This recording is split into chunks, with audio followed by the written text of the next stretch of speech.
नमस्कार. VCC या नोकरी मार्गदर्शन चॅनलवर आपले स्वागत आहे. भारतीय डाक विभागात 21,413 पदांकरिता भरती निघालेली आहे. यासाठी महाराष्ट्रासाठी 1498 पदे राखीव आहेत. त्यासाठी लागणारी पात्रता 10वी पास असून वयोमर्यादा 18 ते 40 वर्ष आहे.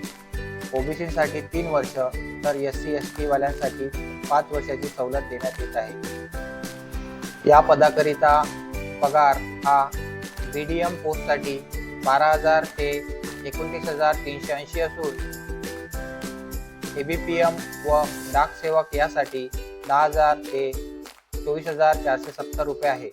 याची निवड 10वीत मिळालेल्या मार्क्सनुसार असून कोणतीही परीक्षा घेतली जात नाही.